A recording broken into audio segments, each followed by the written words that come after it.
Comme je vous l'ai dit quand nous avons commencé hier, il faut faire 3 démarches pour que votre Église ait une croissance solide. Premièrement, vous devez bien expliquer qui vous êtes et ce que vous êtes appelé à accomplir. Définissez vos objectifs. Mais ne vous arrêtez pas là. Vous devez les communiquer encore et encore. Et ensuite, vous devez les appliquer et organiser toute votre Église en fonction d'eux. Vous êtes donc motivé par vos objectifs et pas par vos programmes, par une personne ou par quoi que ce soit d'autre. C'est ce dont nous allons parler. Si vous faites cela, pasteur, vous serez beaucoup moins fatigué parce que le processus se poursuivra, que vous soyez malade, en congé ou absent pour une autre raison. Mais pour l'instant, parlons de la seconde action à entreprendre pour établir les fondations. Vous devez communiquer vos objectifs. Maintenant, écoutez bien. La principale tâche des leaders consiste à exposer et à communiquer constamment les objectifs de leur Église. C'est votre principale tâche. Comment procéder? Comment transmettre une vision? C'est l'un des points qu'on n'enseigne jamais à l'école biblique. Vous pouvez constituer une Église de 200 membres avec les techniques qu'on vous enseigne dans une école biblique. Mais vous ne pouvez aller plus loin que grâce à ce que vous apprenez dans les facultés, et non à l'école biblique. Et l'un des points qu'on apprend dans les facultés, c'est à communiquer une vision. Permettez-moi de vous énumérer 5 moyens rapides de transmettre une vision, d'accord? Premièrement, comme je l'ai dit hier, par des slogans. Les gens ne se souviennent pas des messages, des paragraphes, des pages imprimées, mais ils retiennent les slogans.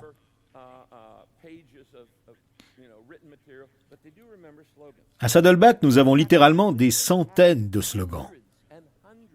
Nous en avons pour chaque objectif. Par exemple, l'un des slogans du ministère est que chaque membre est un serviteur.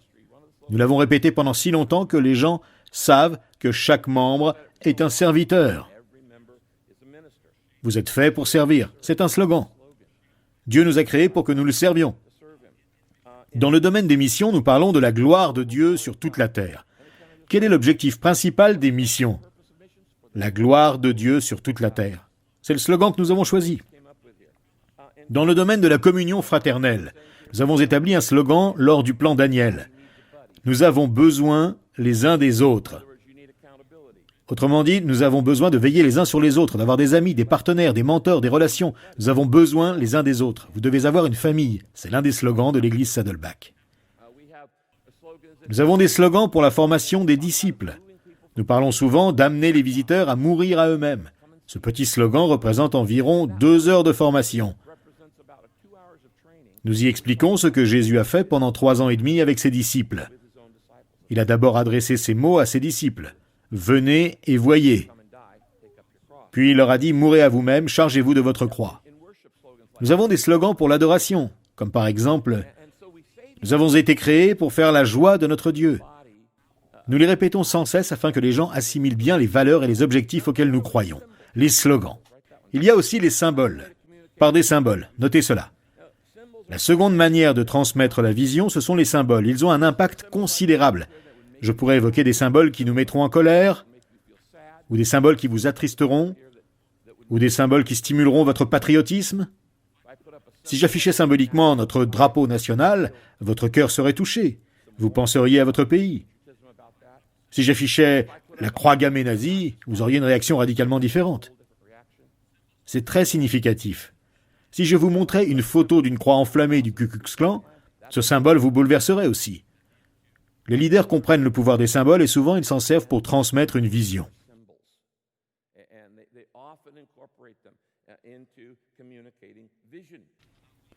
À l'église Saddleback, nous employons 2 symboles pour symboliser nos objectifs.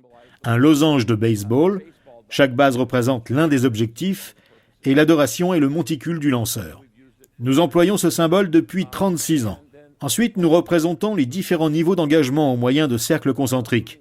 Nous devons toucher les gens de l'entourage, les amener à s'engager, à s'intégrer à l'Assemblée, à faire partie du noyau et des envoyés. La plupart des membres de notre Église pourraient s'asseoir, prendre une serviette en papier et reproduire les diagrammes des cercles et du losange.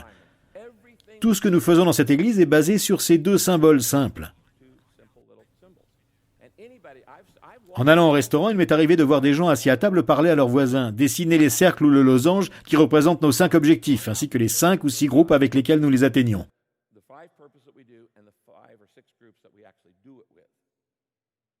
Vous n'êtes pas obligé d'employer des cercles ou un losange, mais vous devez avoir un symbole.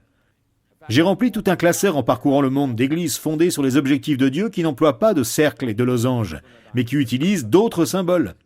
Par exemple, en Amérique, tout le monde sait ce qu'un losange de baseball. Nous comprenons donc bien le sens. Saviez-vous qu'en Australie, on joue au cricket ? Ils ont aussi un losange, mais ils tournent dans l'autre sens, sans doute parce qu'ils sont de l'autre côté de la Terre. Ils doivent donc tout faire à l'envers. En Australie, j'ai vu des gars jouer au cricket en tournant à l'envers. Cette semaine, nous avons eu un groupe de pasteurs russes en formation en Russie. J'ai vu des gens se servir d'un escabeau. Ils représentent les membres, la maturité, le ministère, la mission, la magnification, en gravissant les barreaux de leur escabeau. Je connais un pasteur qui a fondé une église à Détroit, ville surnommée Motor City à cause de sa célèbre industrie automobile. Il a donc choisi les 5 premières vitesses d'un levier de vitesse. Première vitesse, connaître Christ. Deuxième vitesse, appartenir à sa famille. Troisième vitesse, croître en Christ. Quatrième vitesse, servir Christ. Cinquième vitesse, annoncer Christ. Super! Au Brésil et dans de nombreux autres endroits, ils jouent au football. Ils se servent donc d'un terrain de football et ils font avancer le ballon sur ce terrain. Cela représente la progression des gens. Ils commencent par connaître Christ, puis ils croissent en lui, le servent et l'annoncent. Un terrain de football, parfait! En Chine, beaucoup d'églises représentent leurs objectifs au moyen de leur drapeau, parce que celui-ci comporte 5 étoiles. Il symbolise ainsi les 5 objectifs de l'adoration, de la maturité, du ministère, de l'évangélisation et de la communion fraternelle. Ils suspendent un drapeau dans leur salle. Ainsi, si des leaders communistes arrivent, ils peuvent dire « Oh, nous sommes juste patriotiques ». Ils sont malins. Mais pour eux, ces étoiles ont un autre sens. Vous devez avoir des symboles qui vous correspondent pour représenter vos objectifs et vos méthodes. Il vous faut donc des slogans et des symboles.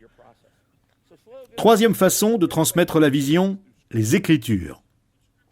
Mettez des textes bibliques sur vos murs. Nous le faisons souvent. Actuellement, nous avons affiché celui-ci. « Soyez des enfants de Dieu sans défaut au milieu d'une génération perverse et corrompue. » Je suis en train de prêcher une série sur le livre et sur la vie de Daniel. Comment être chrétien dans un environnement non chrétien, païen et hostile. Nous affichons souvent sur nos murs des textes qui représentent nos objectifs. Vous pouvez aussi réaliser des bannières. Dans cet édifice de Lake Forest, si vous allez devant l'entrée, vous constaterez que nos 5 objectifs sont gravés sur nos portes en verre avec des versets correspondants. On ne peut pas entrer ici sans voir les objectifs. Vous pouvez donc afficher des versets sur les murs ou ailleurs. La 4e manière de transmettre une vision, ce sont les histoires. Jésus, bien sûr, était un conteur hors pair. Pourquoi ? Parce qu'il connaissait l'impact des histoires. Si Jésus avait découvert une façon plus efficace de transmettre sa vision, il s'en serait servi. La Bible dit « Il ne leur parlait pas sans parabole ». Il avait donc l'habitude d'illustrer ses propos. Nous sommes toujours en train d'analyser les mots grecs, les mots français, etc. Mais Jésus parlait de fleurs, d'arbres, de culture de la terre, de pêche et de choses familières à tous. Et souvent nous passons à côté de l'humour dont Jésus faisait preuve. Jésus a fait beaucoup d'humour, le saviez-vous ? Il s'est montré très drôle. En effet, l'humour hébreu est fait d'exagération. Par exemple, quand Jésus a dit « Les gars, pourquoi n'ôtez-vous pas le poteau téléphonique de votre œil avant de vouloir ôter l'écharpe de l'œil de votre voisin ?» Les gens se sont tordus de rire. C'est très drôle, car c'est de l'humour par exagération. « Oh Seigneur, je suis mort de rire, ôtez le poteau téléphonique de mon œil avant de retirer une simple écharde. » Quand Jésus disait ce genre de choses, il exagérait. Il disait aussi « Il est plus facile à un chameau de passer par le trou d'une aiguille qu'à un riche d'entrer dans le royaume des cieux. » Oh Seigneur, je suis mort de rire, c'est si amusant. Comment un chameau pourrait-il passer par le trou d'une aiguille ? Tout le monde riait aux éclats. Souvent, nous ne nous en rendons pas compte. Jésus a aussi dit, vous voyez ces pharisiens ? Eh bien, ils filtrent un moucheron, mais avalent un chameau. Oh Seigneur, tu nous fais mourir de rire, c'est trop drôle. Nous ne le comprenons pas, nous analysons le mot grec traduit par moucheron. Cela nous échappe, mais racontez des histoires, et ne craignez pas de raconter des histoires drôles. On retient bien les histoires, les statistiques le prouvent. Une fois par an, j'insiste sur le message et sur la vision de l'Église. Parfois, je le fais plus d'une fois par an, mais au cours du mois de novembre, je consacre un week-end à la vision. Et les gens me donnent toutes sortes de statistiques. Elles sont utiles, mais les histoires frappent beaucoup plus les gens. Les étapes 1, 2, 3 et 4 sont donc pleines d'histoires qui illustrent ce que nous voulons dire. Si vous souhaitez que tous les membres de votre Église soient des serviteurs, racontez des histoires qui en parlent. Si vous désirez que les gens témoignent, rapportez des témoignages. Racontez ce qui a réussi et demandez aux gens de témoigner. La plupart des églises le font, mais pendant des années, elles ont demandé aux gens de témoigner le mercredi soir, à la réunion où presque personne ne vient. Demandez plutôt aux gens de rendre témoignage quand il y a le plus de monde, le dimanche matin. Et je raconte des témoignages dans mes messages. Pendant des années, quelqu'un a témoigné presque toutes les semaines. 1000 personnes environ sont venues témoigner sur l'estrade. J'étais en train d'enseigner et je me suis interrompu pour leur laisser la place. Par contre, nous ne faisons jamais de scénettes. Non seulement parce que la plupart du temps elles sont assez médiocres, mais parce que nous ne sommes pas dans un camp. De plus, pourquoi illustrer un message par une histoire fictive alors que des personnes présentes ont de vraies histoires à nous raconter? Non seulement elles ne nous coûtent rien, mais elles sont vraies. Ceux qui viennent témoigner font preuve de courage, et les gens le sentent. Aussi je dis, et maintenant j'aimerais que vous écoutiez ça. Il y a 15 jours, pendant que j'enseignais, un lycéen est venu expliquer qu'il était persécuté à l'école. Il a raconté comment il résistait à la pression qu'exerçait sur lui son équipe de football. Les gens ont témoigné de tous les problèmes et de tous les péchés possibles parce que nous croyons au rétablissement et que nous le célébrons. Et nous croyons que lorsque vous révélez ce que vous ressentez, vous commencez à guérir. En tout cas, raconter des histoires est l'une des clés de la vision. Cinquièmement, les explications. Ce que je veux dire par là, c'est que parler de vos objectifs ne suffit pas. Vous devez renforcer ces derniers à l'aide de projets, de plans, de programmes, de ce que vous faites dans l'adoration, la communion, la formation de disciples, le ministère et l'évangélisation. Actuellement, Saddleback a lancé une campagne d'environ 80 millions de dollars sur 3 ans, appelée « La foi qui ose ». Nous avons pris le mot F-A-I-T-H et choisi un objectif correspondant à chaque lettre. Nous avons un grand projet pour la communion fraternelle, un grand projet pour la formation de disciples, un grand projet pour le ministère et un grand projet pour l'adoration. Ces projets sont très explicites. Nous éditons aussi une brochure. Ainsi, les gens voient ce que nous faisons pour concrétiser nos projets. Je vous ai noté certaines des manières dont nous avons communiqué nos objectifs à Saddleback.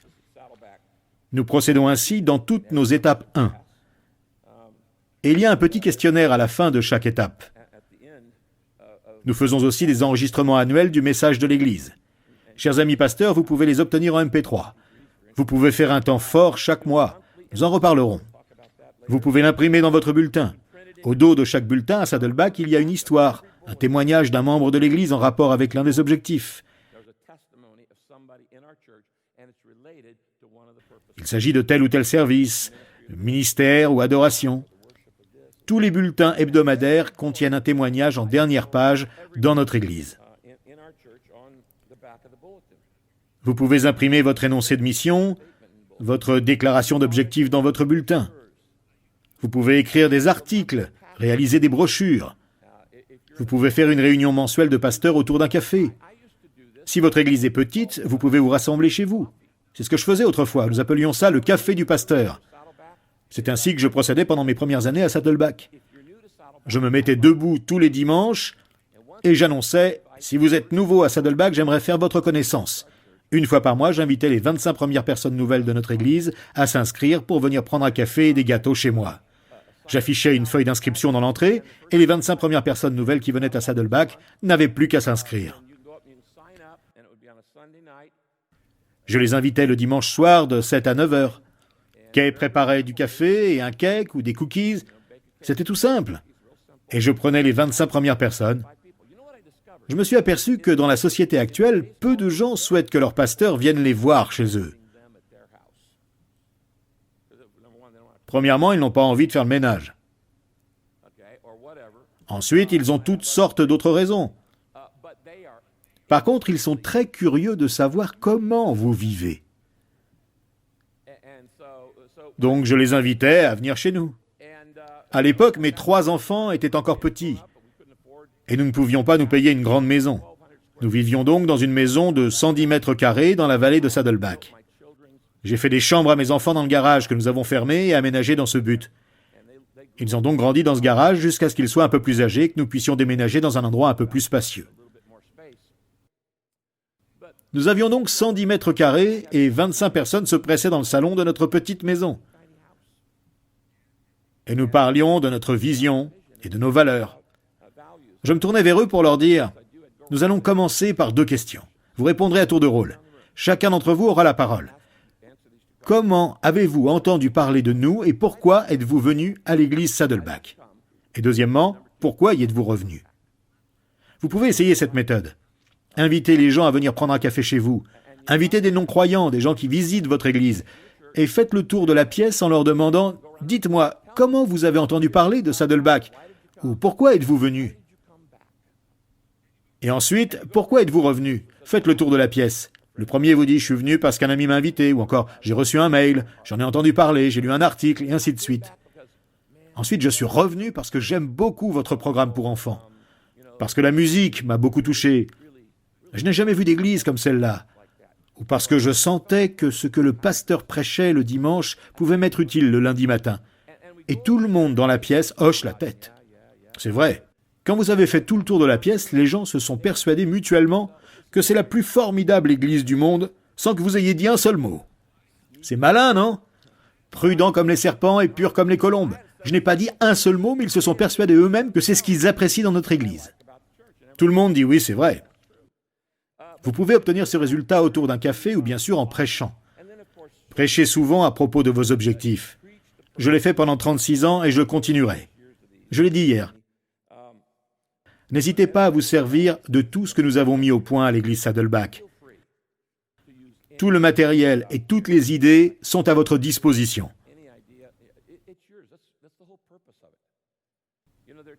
Il y a 2 sortes d'hôpitaux, les hôpitaux classiques et les hôpitaux universitaires. Ces derniers soignent des malades et forment des médecins. Si vous allez dans un hôpital universitaire, on vous soignera. Mais les médecins entreront avec plusieurs internes et vous constaterez qu'ils forment des internes tout en vous soignant. Depuis 36 ans, Saddleback est une église universitaire. Nous ne nous occupons pas seulement de nos membres, mais nous enseignons d'autres leaders et nous formons d'autres pasteurs. C'est pourquoi je vous autorise à employer tout ce que nous avons mis au point dans notre église. Vous n'avez pas besoin de nous écrire pour nous demander la permission de le faire. Nous sommes dans la même équipe. Je l'ai déjà dit l'autre jour. Si vous volez l'idée d'une personne, c'est du plagiat. Mais si vous volez celle de 3 personnes, c'est de la recherche. Et si c'est celle de 5 personnes ou plus, c'est de la créativité commune. Dites tous, je suis une personne créative. Donc, comme je l'ai expliqué hier, si mes balles entrent dans votre pistolet, servez-vous-en. Dernièrement, un pasteur en vacances au Canada m'a envoyé un mail. Il écrivait « Pasteur Rick, je dois vous avouer que je me suis servi de plusieurs de vos pense-bêtes. » J'ai répondu « Mon ami, ils sont là pour ça, ok? Je ne les diffuse pas pour rien. Personne ne peut être brillant chaque semaine. Si vous avez une bonne idée, envoyez-le-moi. Je ne suis pas orgueilleux, je m'en servirai. D'accord? Nous devons donc nous épauler mutuellement. Pour vous aider dans le petit tableau suivant, j'ai énuméré 9 manières différentes de communiquer les 5 objectifs de Dieu. Et je peux sans doute vous en donner une douzaine de plus. Mais ici, vous pouvez constater que notre tâche consiste à évangéliser, à exalter. C'est l'adoration, à édifier, c'est la formation de disciples, à équiper, c'est le service. Notre objectif, c'est la mission, c'est de nous tourner vers l'extérieur. Magnifier, c'est l'adoration. Être membre, c'est la communion. Parvenir à maturité, la formation de disciples. Le ministère, le service. Savez-vous que chacun des objectifs divins nous est bénéfique? Tout cela nous donne une vraie raison de vivre. Gagner les gens à Christ est le plus grand bienfait que vous puissiez leur accorder. Nous sommes stimulés par l'adoration, soutenus par la communion fraternelle, fortifiés par la formation, remplis de joie par le service. Saviez-vous que l'Église pourvoit aux besoins fondamentaux des gens? Une raison de vivre, une famille pour vivre, un fondement pour vivre, un but dans la vie. Je vous ai cité que 9 voies, mais j'aurais pu vous en énumérer beaucoup plus. Ne craignez pas de vous répéter. Pratiquez la redondance créative. Tous ne comprennent pas la première fois. Vous devez enseigner les objectifs en permanence pour que les gens les retiennent. Cherchez sans cesse de nouveaux moyens de le faire. Un jour, j'ai prêché une série intitulée « Répondez à votre appel ». J'y ai expliqué « Vous êtes appelés à croire, c'est-à-dire à connaître Christ. Vous êtes appelés à vous intégrer, c'est la communion fraternelle. Vous êtes appelés à croître, c'est la maturité. Vous êtes appelés à bénir les autres, c'est votre ministère. Et vous êtes appelés à être envoyés, c'est votre mission. » C'est juste une autre façon de dire la même chose. Quand j'ai écrit le livre Une vie motivée par l'essentiel, à la fin j'ai posé 5 questions à partir desquelles élaborer l'objectif de votre vie. En fait, ce sont les 5 objectifs. J'ai écrit « Demandez-vous, qu'est-ce qui est au centre de ma vie ?» C'est la question essentielle. Ce qui est au centre de votre vie, c'est ce que vous adorez. C'est la question de l'adoration. Qu'est-ce qui est au centre de ma vie? Puis j'ai demandé « Qui va être dans ma vie ?» Avec qui vais-je me lier, m'associer? C'est la communion fraternelle. Vous n'avez pas été créé pour vivre seul. Le centre de ma vie, c'est l'adoration. Ceux qui sont dans ma vie, c'est la communion fraternelle. Quelle sera la valeur de ma vie? C'est la formation de disciples, la maturité. Quel genre d'homme ou de femme est-ce que je veux devenir? Quelle sera la valeur de ma vie? Autre question?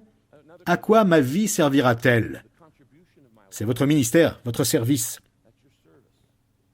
Encore une question. Qu'est-ce que je vais transmettre pendant ma vie? C'est votre message, votre mission. Qu'est-ce que le Seigneur souhaite dire au monde à travers vous? Ne craignez pas de le répéter sans cesse. Vous devez communiquer vos objectifs.